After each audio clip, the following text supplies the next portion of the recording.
Hello students, vector का ये lecture number 11 और इस लेक्चर में हम आपको आज rectangular components of vector in free space पढ़ाएंगे। इससे पहले लेक्चर नंबर 10 में मैंने आपको बताया था कि ये कंपोनेंट्स किसे कहते हैं एंड किसी वेक्टर के कंपोनेंट कितने टाइप से किए जा सकते हैं। तो किसी वेक्टर के कंपोनेंट करने के 3 मेथड हैं। Component of vector along another direction, किसी अंदर डायरेक्शन में अलग अलग डायरेक्शन में हम इनफाइनाइट कंपोनेंट कर सकते हैं किसी वेक्टर के। बट एक होता है rectangular component in a plane, two dimensional. तो किसी वेक्टर के इन अ प्लेन में टू कंपोनेंट कर सकते हैं। अब आज पढ़ रहे हैं हम rectangular components of vector in free space या 3 डायमेंशनल। तो इसमें हम कितने कंपोनेंट कर सकते हैं किसी वेक्टर के? 3। तो इस लेक्चर को देखने से पहले लेक्चर नंबर 10 जरूर देखना, उसके बाद ही इसे कंटिन्यू करना। ओके, शुरू करते हैं। तो किसी एक वेक्टर के अगर हमें कंपोनेंट करने हैं इन फ्री स्पेस में, तो उसके लिए देखो थोड़ा सा मैं आपको बताऊं। लेट करो ये एक्स एक्सेस है और ये वाई एक्सेस है। तो जेड कुछ इस तरह से होगी, जेड एक्सेस इस तरह से होगी, ये जेड एक्सेस, ये एक्स एक्सेस, ये वाई एक्सेस और ये जेड एक्सेस। अगर हमने ऐसे एक वेक्टर बनाया ऐसे, ये एक वेक्टर है ए, और ये एक्स एक्सेस से 30 डिग्री बना रहा है, वाई एक्सेस से कितना बना रहा है? 60 डिग्री, और जेड एक्सेस से 90 डिग्री बना रहा है।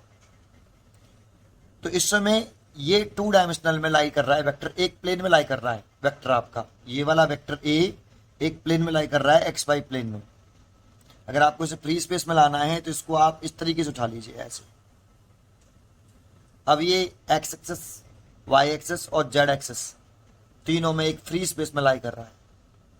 तो आपको इस तरह से ये एक वेक्टर बनाना है और फिर इस वेक्टर के क्या करने हैं? कंपोनेंट करने हैं। ठीक है, तो इसको बनाने के लिए तरीका क्या है उधर देखते हैं।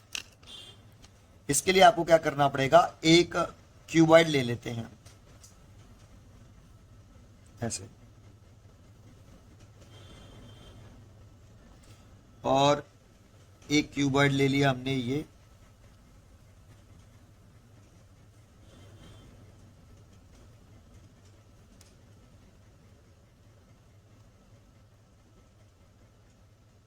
जिसे हमारी जो बुक होती है वो क्यूबॉइड शेप की है। इसको ऑरिजिन मान के इसे लेट कर लेते हैं कि ये एक्स एक्सेस है, ये एक्स एक्सेस, और ये वाली आपकी वाई एक्सेस, और इसको हम बोल लेते हैं जेड एक्सेस। और एक वेक्टर कंसीडर कर लेते हैं हम, ये वाला थोड़ा सा कलरफुल कर देता हूं, ये एक वेक्टर है। इस ए वेक्टर के ही हमें कंपोनेंट्स करने हैं along x axis, y axis और जेड एक्सेस। 3 कंपोनेंट कर सकते हैं इसके इन फ्री स्पेस में। तो ये एक्स एक्सेस से ए वेक्टर कितना एंगल बना रहा है? अल्फा। और वाई एक्सेस से ये ए वेक्टर बना रहा है बीटा, और जेड एक्सेस से ये ए वेक्टर बना रहा है गामा, इस तरीके से। तो यहां अल्फा का नेम क्या है लिख लेते हैं। अल्फा जो है यहां पर angle between A vector and x axis. ऐसे beta angle between A vector and Y axis, और gamma angle between A vector and Z axis. ये रिप्रेजेंट कर रहे हैं अल्फा बीटा गामा। तो बताइए वैसे ये अल्फा बीटा गामा क्या रिप्रेजेंट कर रहे हैं? तो हम कहते हैं angle between A vector and x axis है। जानते हो ये एक्चुअल में direction of A vector decide कर रहे हैं, सारे angle direction of A vector. इन एंगल से ए वेक्टर की डायरेक्शन डिसाइड होगी। जैसे समझाता हूं कैसे, इस पर ध्यान दीजिए, इंपॉर्टेंट पॉइंट है ये। तो कैसे डिसाइड होगी? लेट करो ये वाई एक्सेस और ये एक्स एक्सेस और जेड एक्सिस ऐसे नहीं होती है, ऐसे नहीं बनाते जेड एक्सिस, हम जेड एक्सिस ऐसे नहीं बनाते, जेड एक्सिस एक्चुअल में ऐसे तीनों म्यूचुअली परपेंडिकुलर ऐसे। अब देखो अगर मैंने ऐसे बनाया एक वेक्टर, सपोज करो मैंने एक वेक्टर लिया ये वाला, ये ए वेक्टर है और ये एक्स एक्सिस से 30 डिग्री बना रहा है और वाई एक्सिस से बना रहा है आपका 60 डिग्री। सोचिए अगर ये 30 डिग्री बना रहा है इससे एक्स से, तो उससे 60 डिग्री बनाएगा। और इससे कितना एंगल बना रहा है देख के था ना, जेड से, तो जेड से बना रहा है 90 डिग्री, जेड से 90 डिग्री बना रहा है। ये ए वेक्टर, ये ए वेक्टर है। अगर हम इसको, इसकी डायरेक्शन देखो ये रही, अगर हमसे कहता है एक्स, हमसे कहता है कि ए वेक्टर एक्स एक्सिस से 30 डिग्री, तो वाई एक्सिस से 60 डिग्री और जेड से 90 डिग्री, तो मैं कहूंगा ए वेक्टर की डायरेक्शन ये रही।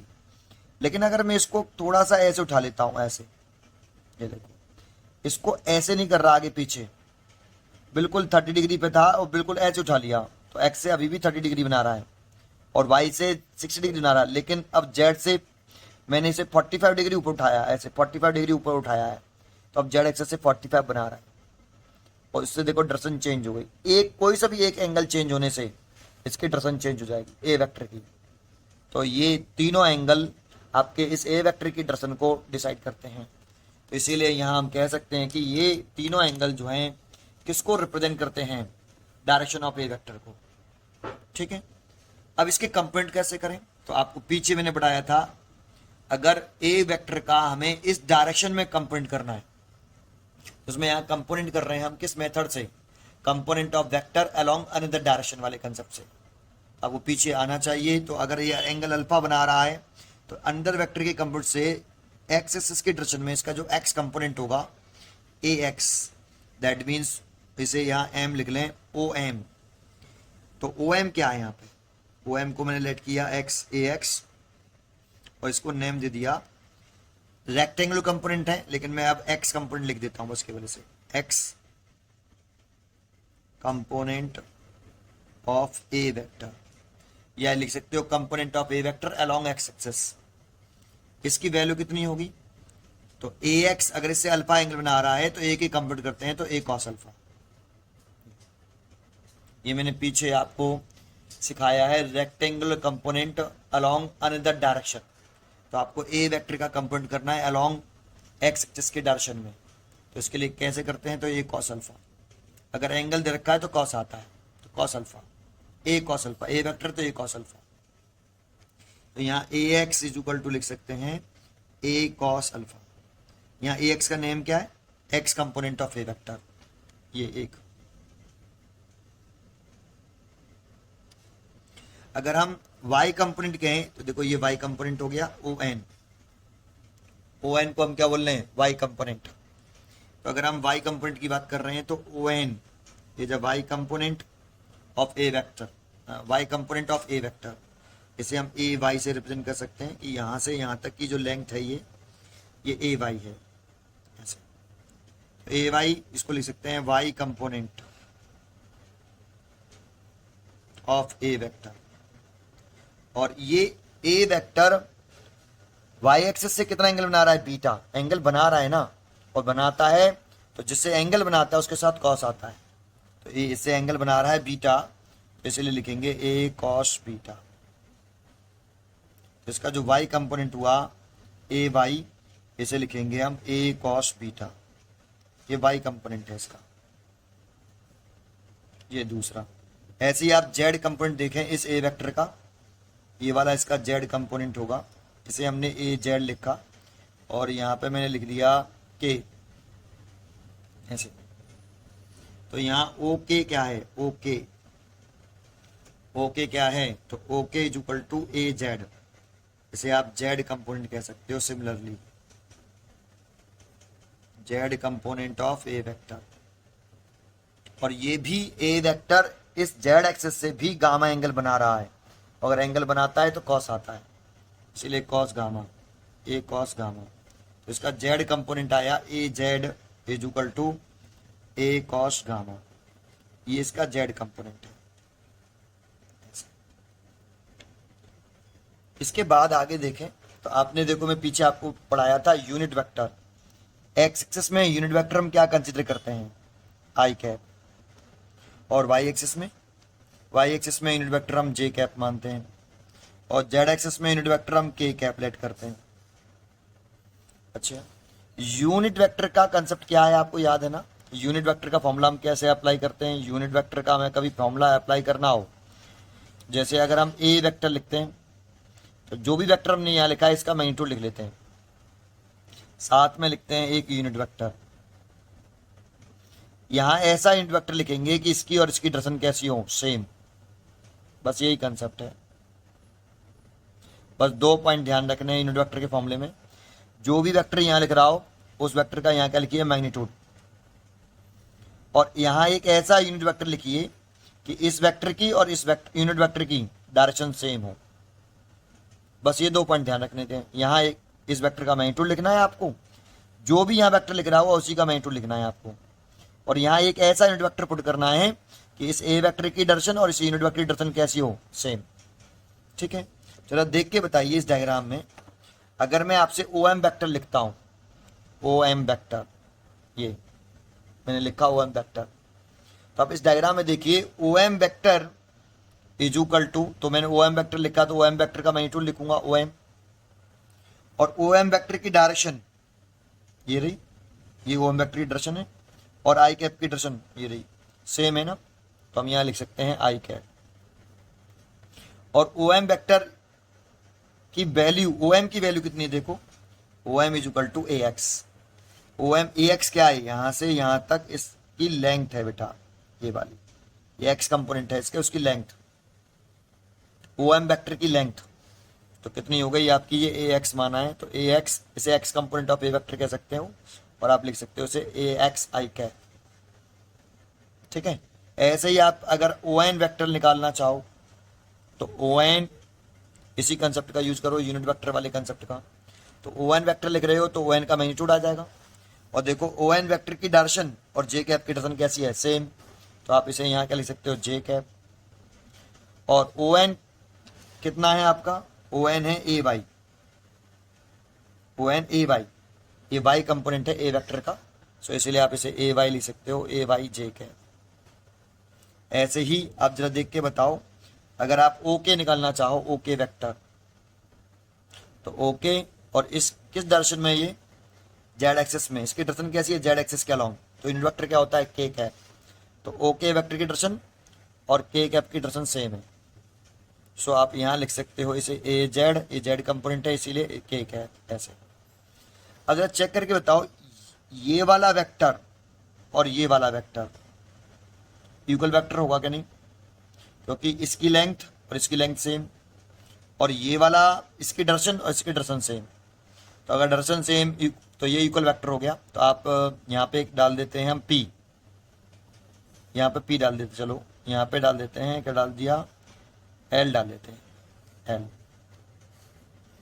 तो आपका जो LP वेक्टर है वो किसके बराबर होगा, OK वेक्टर के, तो ये LP वेक्टर भी यही होगा।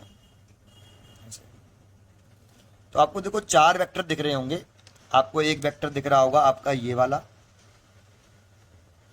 OM वेक्टर, और एक वेक्टर आपको ये दिख रहा है, और एक वेक्टर आपको ये दिख रहा है। देखो ये वाला वेक्टर और ये वाला वेक्टर इक्वल वेक्टर हो गया, इनके मैग्नीट्यूड सेम है और डायरेक्शन भी सेम है।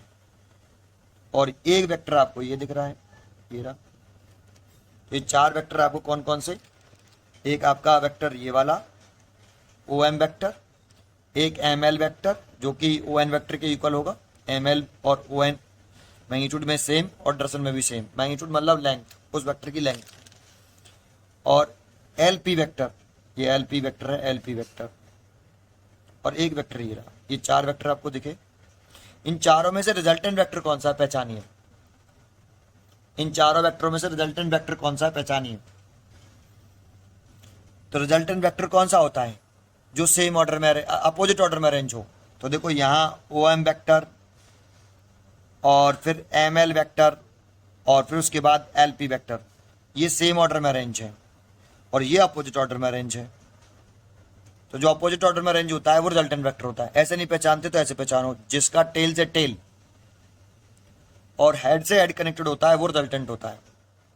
तो देखो इस वेक्टर का, ए वेक्टर का हेड से हेड कनेक्टेड है और यहाँ टेल से टेल, इसीलिए ए वेक्टर रिजल्टेंट है। आप ओ एम वेक्टर को देखो, टेल से टेल है लेकिन यहाँ हेड टेल है, यहाँ हेड टेल है, तो ये रिजल्टेंट नहीं है।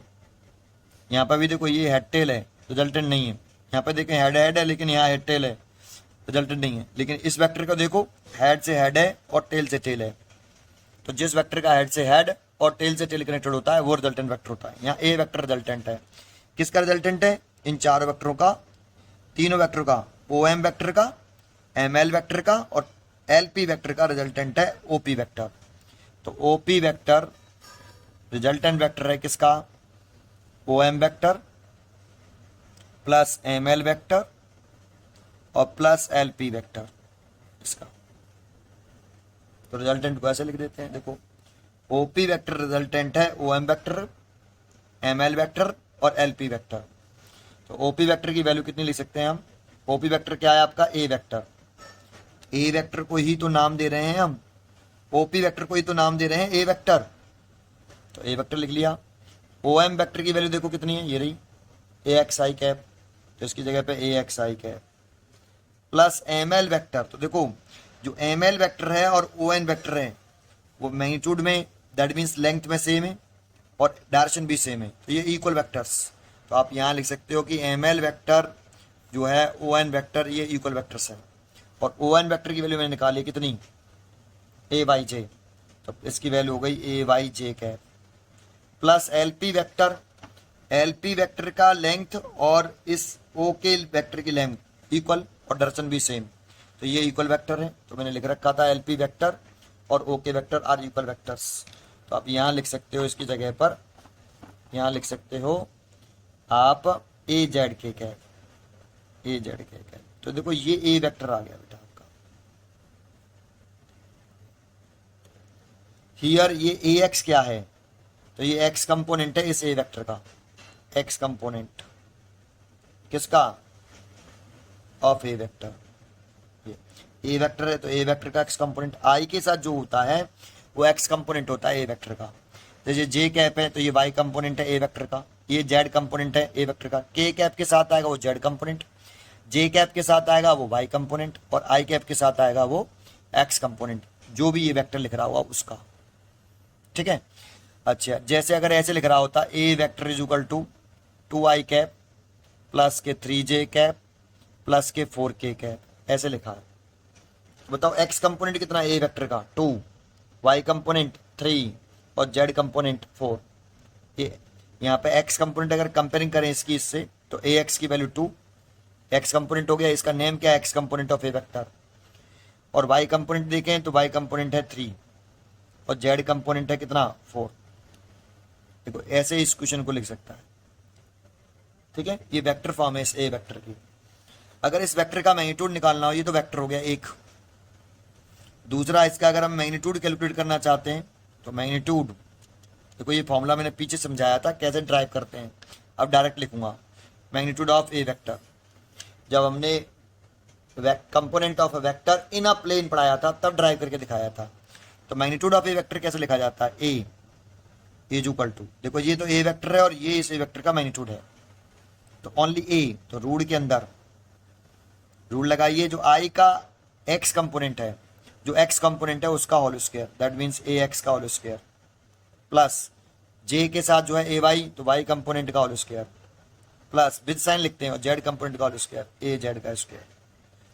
सपोज करो इस वाले वेक्टर का मैग्नीट्यूड निकालना होता, यहाँ पे -4 होता ऐसे, तो और इस वेक्टर का हमसे मैग्नीट्यूड क्या था, तो हम उस वेक्टर का मैग्नीट्यूड कैसे निकालते? ए इज इक्वल टू रूट के अंदर एक्स आई के साथ जो है वो एक्स कंपोनेंट होता है 2 का स्क्वायर प्लस जे के साथ होता है वो वाई कंपोनेंट, तो वाई कंपोनेंट का whole square, z component minus में है तो प्लस -4 का होल स्क्वायर, ऐसे विद साइन -4 का होल स्क्वायर करना है। तो क्या लिख सकते हो आप इसका? इसको लिख सकते हो रूट का 2 का स्क्वायर तो 4 हो गया और 3 का स्क्वायर 9 हो गया और 4 का स्क्वायर 16, -4 का होल स्क्वायर करेंगे तो 16 ही तो आएगा, और इनको ऐड कर लीजिए आप, 25 ये हो गया और 4 9 29। तो इसका मैग्नीट्यूड, इस वेक्टर का मैग्नीट्यूड जो आ गया √29। तो मैग्नीट्यूड निकालना हो इस वेक्टर का तो मैग्नीट्यूड कैसे निकालते हैं? क्लियर हुआ? ठीक है, अब तीसरा पॉइंट देखो इसमें। तीसरा, एक तो ये आपको यानी चाहिए एक्स कंपोनेंट निकालना हो, वाई कंपोनेंट निकालना हो, जेड कंपोनेंट निकालना हो, तो कैसे निकालते हैं। इसमें अल्फा बीटा गामा के नेम क्या होते हैं इस पर भी ध्यान देना है, और ये क्या रिप्रेजेंट करते हैं सीक्रेट, ठीक है। अच्छा, एक वर्ड होता है इसमें आगे, direction cosine of A vector. Direction cosine of A vector. अगर हमसे ये पूछता है कि डायरेक्शन कोसाइन निकालिए ऑफ ए वेक्टर, देखो कॉस की फुल फॉर्म होती है, जो कॉस होता है ना ट्रिग्नोमेट्री में, उसकी फुल फॉर्म होती है कॉसाइन। ये इसकी फुल फॉर्म है कॉस की, कोसाइन। जानते हो हियर इस जगह पर जो कॉस अल्फा है, कॉस बीटा है और कॉस गामा है, इसका नेम क्या है, कोसाइन। कॉस का मतलब तो cosine, direction cosine of A vector. तो जानते हो ये अल्फा बीटा गामा किस वेक्टर की डायरेक्शन को रिप्रेजेंट कर रहे हैं, यहां पर ए वेक्टर की डायरेक्शन को रिप्रेजेंट कर रहे हैं। एक्चुअल में वैसे तो अल्फा का name angle between A vector and x axis है, बीटा का नाम जेड और गामा का नेम ये है, बट ये रिप्रेजेंट क्या करते हैं एंगल, ये क्या डिसाइड करते हैं, इन एंगलों से क्या डिसाइड हो सकता है, इन एंगलों से ए वेक्टर की डायरेक्शन डिसाइड होती है। और डायरेक्शन डिसाइड होती है तो अल्फा बीटा गामा डिसाइड करते हैं डायरेक्शन, और उसमें लगा हुआ कॉस। अल्फा बीटा गामा का नाम क्या, डायरेक्शन ऑफ ए वेक्टर, और कॉस लगा है इसीलिए इसका नाम क्या हो जाएगा, इन तीनों का नाम क्या हो जाएगा, इन तीनों का नाम हो जाएगा direction cosine of A vector. इन तीनों को हम direction cosine of A vector कहेंगे। अगर इन तीनों को आप direction cosine of A vector कह रहे हो तो इसकी वैल्यू कैसे निकालोगे, तो जरा सिंपल, यहां से देखिए, अगर मैं कॉस अल्फा की वैल्यू निकालना चाहूं तो कॉस अल्फा की वैल्यू कितनी आएगी, ए एक्स डिवाइड बाई ए।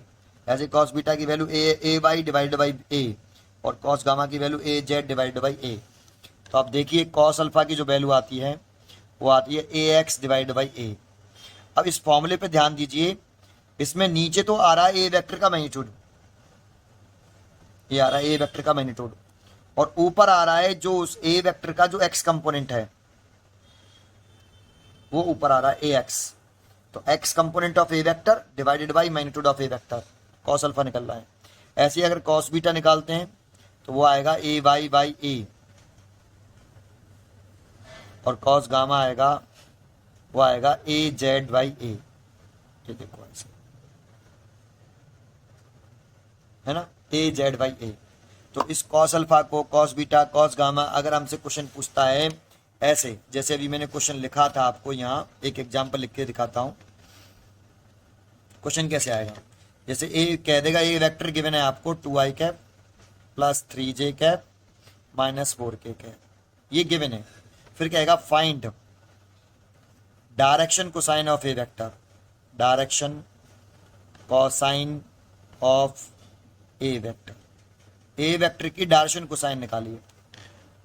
अभी हमने पीछे पढ़ा direction cosine of A vector क्या होता है, cos alpha A X by A. अब ये एक्स कंपोनेंट है ए वेक्टर का, देखो ए वेक्टर को ऐसे लिख सकते हैं ए एक्स आई ए वाई जे ए जेड के। तो इसमें जो आई कैप के साथ है वो एक्स कंपोनेंट है ए एक्स, आई कैप के साथ जो होता है वो ए एक्स होता है, और जे के साथ ए वाई और के साथ ए जेड। तो अगर आप देखें तो इसमें अब से सोल्यूशन कर रहे हैं तो इसमें आपका ए एक्स कितना हुआ, तो वो 2 हुआ, और ए वाई वो 3 हुआ, और ए जेड वो -4 विद साइन लिखते हैं। तो देखो आपको ए एक्स चाहिए, direction cosine of A vector पूछ रहा है, तो ए एक्स चाहिए, ए वाई चाहिए, ए जेड चाहिए, साथ में ए वेक्टर का मैग्नीट्यूड भी चाहिए। तो आपको मैंने मैग्नीट्यूड निकालना सिखाया, ए का इस वेक्टर का मैग्नीट्यूड निकालना है इस वाले वेक्टर का। तो रूल लगाते हैं, और आई का जो कंपोनेंट है, आई के साथ जो है एक्स कंपोनेंट है उसका होल स्क्वायर, फिर जे का जो वाई कंपोनेंट है उसका होल स्क्वायर, फिर जेड का जो कंपोनेंट है उसका होल स्क्वायर। ऐसे कर सकते हो। तो आप करें तो इसका मैग्नीट्यूड निकालना चाहें, मैग्नीट्यूड ऑफ ए वेक्टर, इसको आप ऐसे भी लिख सकते हो, मैग्नीट्यूड ऑफ ए वेक्टर को मॉडुलस ऑफ ए वेक्टर, और इसको ए बोलते हैं। आप इसे मॉडुलस ऑफ ए वेक्टर बोल सकते हो, मैग्नीट्यूड ऑफ ए वेक्टर भी बोल सकते हो। तो इसे लिखते कैसे हैं, ए इज इक्वल टू रूट के अंदर 2 का स्क्वायर करेंगे प्लस 3 का स्क्वायर करेंगे और प्लस -4 का होल स्क्वायर करेंगे। तो अभी किया था ये √29 आया था, दैट इज, या direction cosine of A vector निकालें अगर हम, डायरेक्शन कोसाइन या देयरफॉर लिख सकते हो। Therefore direction cosine of A vector निकालना चाहें तो आप direction cosine of A vector क्या लिख सकते हो, cos alpha A X divide by A, और ए एक्स की वैल्यू देखो कितनी है 2, और 2 और ए की वैल्यू है √29। ऐसे आप कॉस बीटा निकाल सकते हो, कॉस बीटा में ए वाई डिवाइड बाई ए, और ए वाई की वैल्यू है 3 और इसकी वैल्यू है √29। और कॉस गामा निकाल सकते हो आप ए जेड बाई ए, तो ए जेड की वैल्यू है -4, इसकी वैल्यू है √29। Then direction cosine of A vector की लिखेंगे कैसे answer, direction cosine of A vector, तो हम लिख देंगे एक तो आया 2/29 √29, और एक आया 3/√29, और एक आया -4 √29। ये direction cosine of A vector, ठीक है। तो direction cosine of A vector पूछता है तो कैसे करेंगे, क्लियर है, आपको समझ में आया। ओके, आगे देखते हैं। इसी में कंसेप्ट देखो, इसमें एक रिलेशन बहुत ही बढ़िया रिलेशन बनता है। अगर आपको सपोज करो कि अगर इसमें से केवल 2 ही एंगल दे रखे हैं कि भाई ए वेक्टर एक्स एक्सिस से जो है अल्फा बना रहा है और जेड एक्सिस से गामा बना रहा है, find the value of beta, कि बीटा कितना बनाएगा। तो उसे अंदाजे से नहीं निकालते, कैसे निकालते हैं, इसके लिए एक फॉर्मूला बना रहा हूं।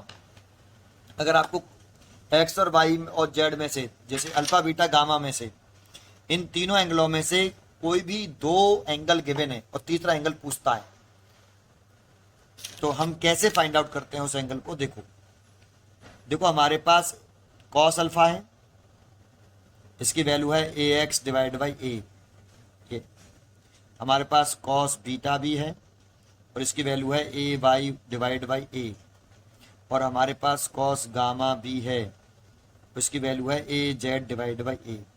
तो हमें क्या करना है, इन तीनों इक्वेशनों का स्क्वायर करना है। इक्वेशन 1 का स्क्वायर करना है, फिर इक्वेशन 2 का भी स्क्वायर करना है, और फिर इक्वेशन 3 का भी स्क्वायर करना है, और स्क्वायर करने के बाद उसे ऐड करना है। तो स्क्वायर करने के बाद ऐड करना है, तो स्क्वायर कर लीजिए और ऐड कर दीजिए, cos square alpha plus cos square beta, left वाले लेफ्ट में ऐड कर लिए, राइट वाले राइट में स्क्वायर करके, और plus cos square gamma equal to आप लिख सकते हो यहाँ ए एक्स का square divide by A square plus A Y का square A Y square divide by A, और ये ए जेड का square divide by A square, ये भी ए स्क्वायर, इतना ही तो आएगा, ठीक है। इसको आगे सॉल्व करें अगर हम, तो cos square alpha plus cos square beta plus cos square gamma equal to, यहाँ से आप एलसीएम ले सकते हो कितना, ए स्क्वायर एलसीएम ले सकते हो। अगर ए स्क्वायर एलसीएम ले लें तो हम यहाँ लिख सकते हैं ए x square plus A Y square plus A Z square. अब जरा चेक करिए, ए की वैल्यू अगर आप यहाँ से देखोगे इस वाले रिजल्ट को, तो अगर मैं इसका बोथ साइड का स्क्वायर कर दूं तो ए स्क्वायर की वैल्यू कितनी आएगी, A x square plus A Y square plus A Z square. देखो, तो इसकी जगह पर हम क्या लिख सकते हैं, ए स्क्वायर लिख सकते हैं। तो हमने इसकी जगह पर लिख दिया, ऊपर वाले की जगह पर लिख सकते हैं हम ए स्क्वायर, तो ए स्क्वायर बाई ए स्क्वायर, और ए स्क्वायर से ए स्क्वायर कैंसिल हो गया, कितना आ गया 1। तो देखो एक फॉर्मूला बन गया हमारा, cos square alpha plus cos square beta plus cos square gamma equal to 1। देखो ये एक फॉर्मूला है बेटा आपका। ये इससे क्या होता है कि अगर ए वेक्टर एक्स एक्सिस से अल्फा बना रहा हो, वाई एक्सिस से बीटा और जेड एक्सिस से गामा, इनमें से कोई भी एक एंगल गिवन नहीं है। ए वेक्टर एक्स एक्सिस से कितना एंगल बना रहा है गिवन है, ए वेक्टर बी वेक्टर से वाई एक्सिस से कितना एंगल बना रहा है गिवन है, जेड एक्सिस से कितना बना रहा है गिवन नहीं। तो यहां से निकालेंगे, अल्फा की वैल्यू पुट कर दीजिए, बीटा की वैल्यू, गामा निकाल लीजिए। तो ये रिलेशन आपको याद होना चाहिए, ठीक है।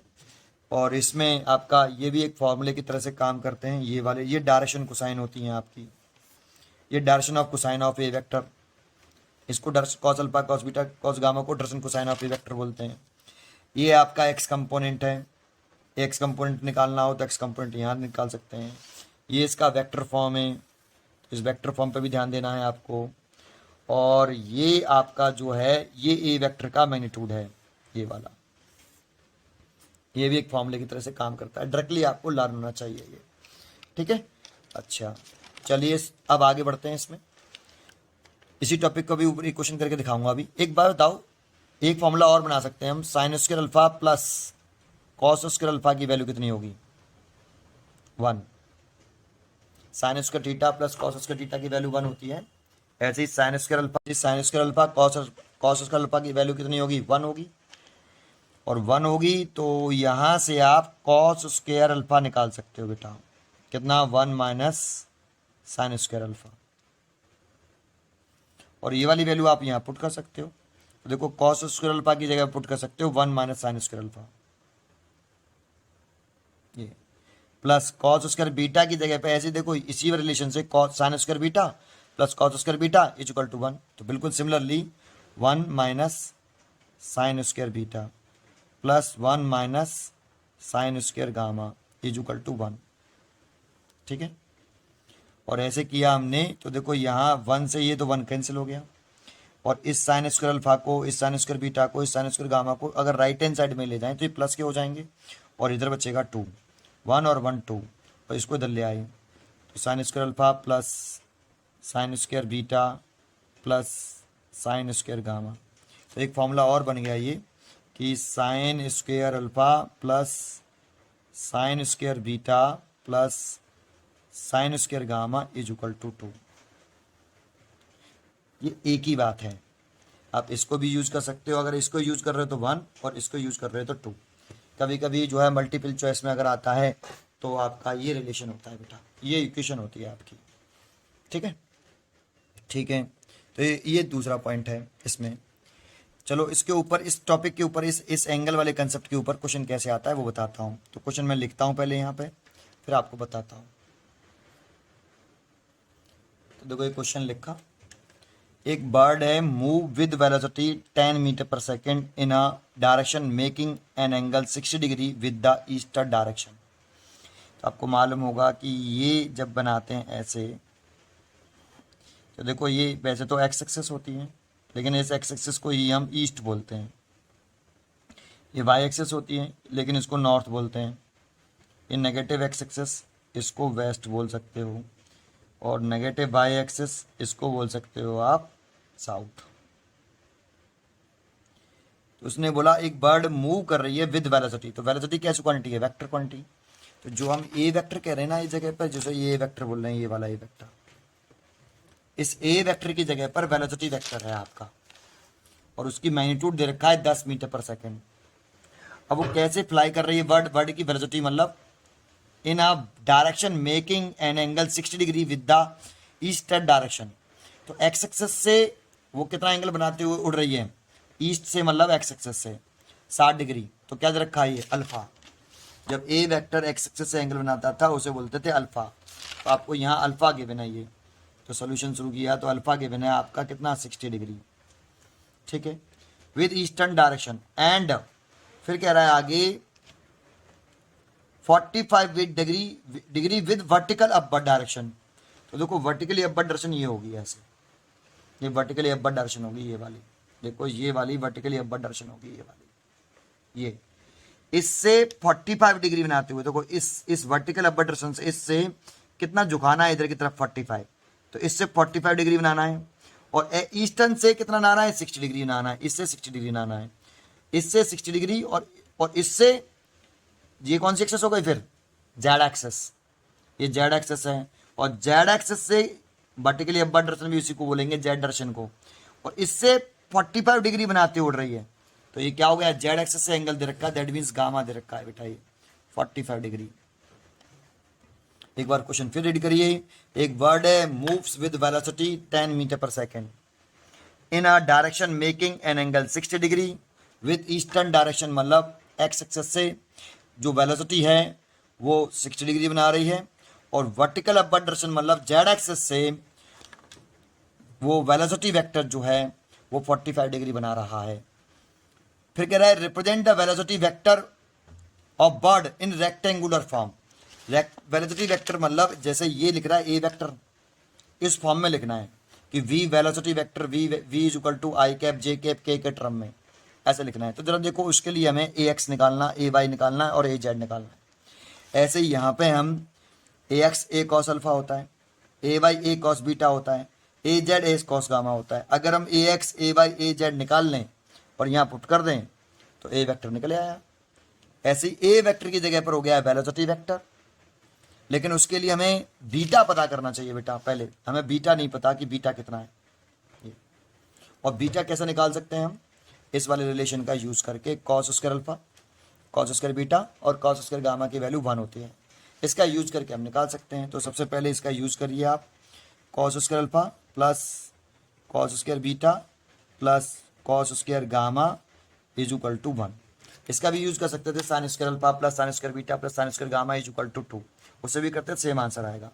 चलो इसमें पुट कर लेते हैं। अल्फा की value 60 degree, cos square 60 degree plus cos square 45 degree plus cos square sorry beta की वैल्यू तो निकालनी थी, और cos square 45 degree is equal to 1।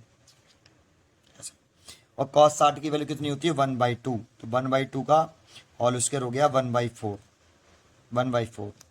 Plus cos square beta निकालना है और 1/√2 उसका होल स्क्वायर करेंगे तो 1/2 इज इक्वल टू 1।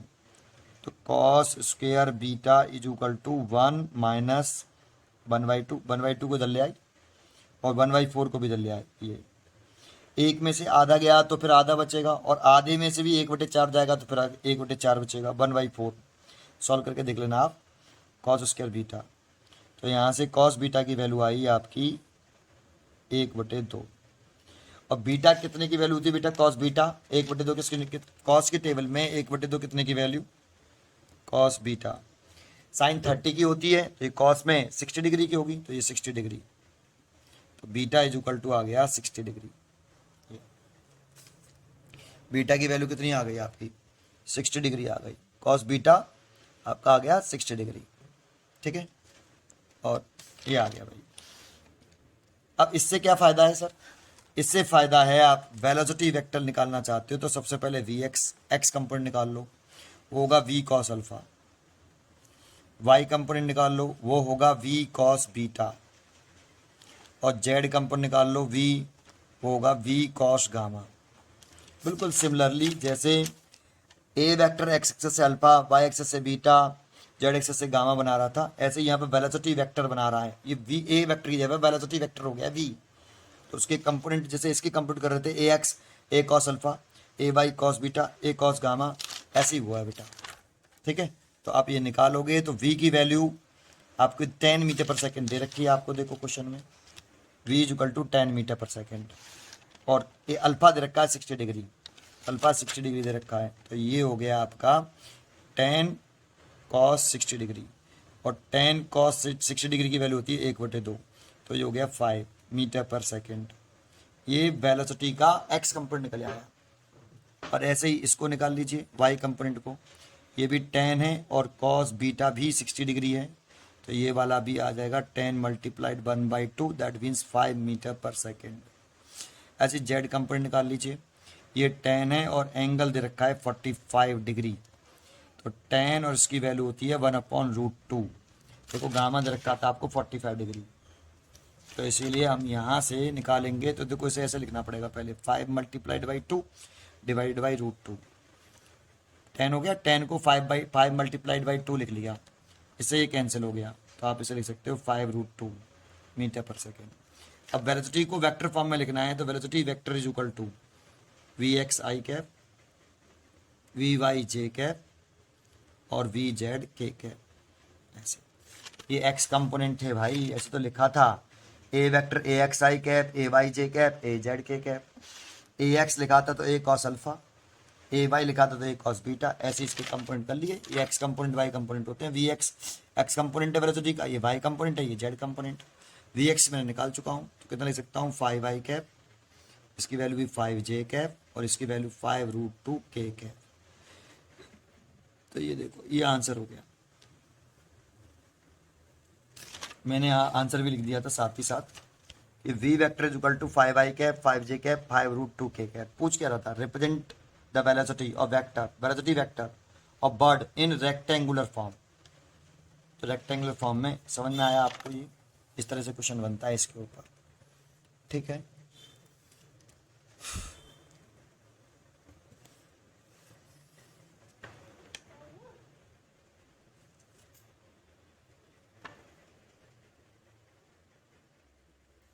पढ़ते रहिए एंड खुश रहिए। Thank you.